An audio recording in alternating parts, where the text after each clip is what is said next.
వర్ధంతిని పురస్కరించుకొని ఈరోజు ఆయన ఘనంగా నివాళులర్పించడం జరుగుతూ ఉంది.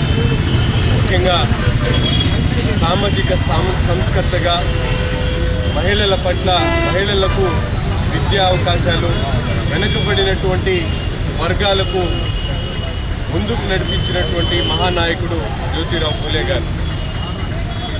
భారతదేశ స్వాతంత్ర పోరాటంలో ఒక పక్కన గాంధీజీ గారు స్వాతంత్రం కోసం పోరాడుతూ ఉంటే, రెండో పక్కన మహిళల్లో స్వాతంత్ర భావాల్ని, అణగారిన వర్గాల్లో స్వాతంత్రం కల్పించేటువంటి దిశగా అడుగులేసినటువంటి మహానుభావుడు జ్యోతిరావు పూలే గారు.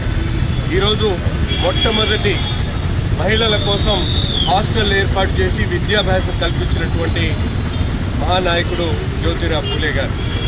సామాజిక సంస్కర్తగా అణగారినటువంటి వర్గాలకు ఒక బృహత్తరమైనటువంటి ఆలోచనతో వారందరూ కూడా ఏదైతే ఓసీ వర్గాలతో పాటు సమానంగా ముందుకు సాగాలని, అణగారినటువంటి వర్గాలకు సమాన హక్కులు కల్పించాలని, వారికి చదువు విద్యాభ్యాసం ద్వారానే విజ్ఞానం కలుగుతుందని, తద్వారా సమాజంలో సమాన స్థాయికి ఎదగలుగుతారని భావనతో ఆ రోజు మొదలుపెట్టినటువంటి ప్రయత్నం ఈరోజు మా నాయకుడు చంద్రబాబు నాయుడు గారు బీసీలు, అణగారినటువంటి వర్గాలకు పెద్దపీట వేస్తూ వారి కోసం ఒక సామాజిక వర్గాన్ని కాపాడుకోవడానికి ఈరోజు వారందరూ కూడా కొత్త చట్టాన్ని రూపొందించి అణగారినటువంటి వర్గాలకు అవకాశాలు కల్పిస్తూ, మహిళలకు సమాన అవకాశాలు కల్పిస్తూ, సాక్షాత్తు ఒక హోంమంత్రి కూడా మహిళకు ఇచ్చినటువంటి పరిస్థితులు కానీ, అంతేకాకుండా ఉద్యోగ అవకాశాల్లో రాజకీయ రిజర్వేషన్లో కూడా గత ప్రభుత్వం చేసినటువంటి తప్పిదాలన్నింటినీ కూడా సరిచేస్తూ ఈరోజు 33%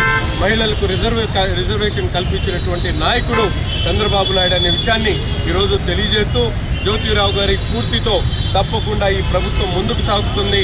అణగారినటువంటి వర్గాలకు, మహిళలకు సమాన ప్రాధాన్యత ఇస్తూ ఈ ప్రభుత్వం ఈ రాష్ట్రాన్ని అభివృద్ధి పదంలో ముందుకు తీసుకుని వెళ్తుందని ఈ సందర్భంగా తెలియజేస్తా ఉన్నాం.